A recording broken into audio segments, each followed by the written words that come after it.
Scissors wife should be beyond doubt. అంటే ఎవరైతే అంత హయ్యెస్ట్ పొజిషన్లో ఉంటారో వాళ్ళపైన ఎటువంటి అనుమానాలు తావివ్వకుండా వాళ్ళ బిహేవియర్ ఉండాలి.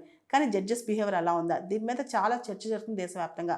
ముఖ్యంగా రాజ్యసభ చైర్మన్ మన vice president of India Jagdeep Dhankhar ఒక మాట అన్నారు. జ్యుడిషియల్ అకౌంటబిలిటీ చాలా అవసరం. నేషనల్ జ్యుడిషియల్ అపాయింట్మెంట్స్ కమిషన్ కూడా చాలా అవసరం. ఇలా జడ్జెస్ని అపాయింట్ చేసుకుంటే, జడ్జెస్ని ట్రాన్స్ఫర్ చేసుకుంటే భవిష్యత్తులో వాళ్ళని ఎవ్వరూ కంట్రోల్ చేసే పరిస్థితి ఉండదు. ఇండియా డెమోక్రసీలో ఖచ్చితంగా అన్నీ పారదర్శకంగా ఉండాలి. Judiciary is not about transparency అని చెప్పి ఆయన కూడా పేర్కొన్నారు. దీంతోపాటు రాజ్యసభలో మన జయరాం రమేష్ గారు కూడా ఇలాంటి విషయాన్ని జ్యుడిషియల్ అకౌంటబిలిటీ గురించి మాట్లాడారు అన్నమాట. ఇవన్నీ పక్కన పెడితే అసలు జడ్జెస్లో జ్యుడిషియరీలో కరప్షన్ ఉందా, దాని గురించి ఎవరైనా మాట్లాడగలరా, ఆ మాట్లాడే ధైర్యం ఎవరికైనా ఉందా అనే క్వశ్చనే ఇప్పుడు వస్తుందన్నమాట. ఏదైతే ఇంటర్నల్గా జరుగుతున్నాయో జ్యుడిషియరీలో, అది కరప్షన్ కావచ్చు, సెక్షువల్ ఎలిగేషన్స్ కావచ్చు.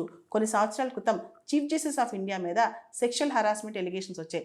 దానికి సంబంధించిన రిపోర్ట్స్ కూడా ఇంతవరకు వాళ్ళు ఎవ్వరూ బయటకు ఇవ్వలేదు. ఎంక్వైరీ కండక్ట్ చేశామని చెప్పారు, అన్నీ చెప్పారు, కానీ రంజన్ గొగోయ్ గారి పైన వచ్చాయన్నమాట అప్పట్లో.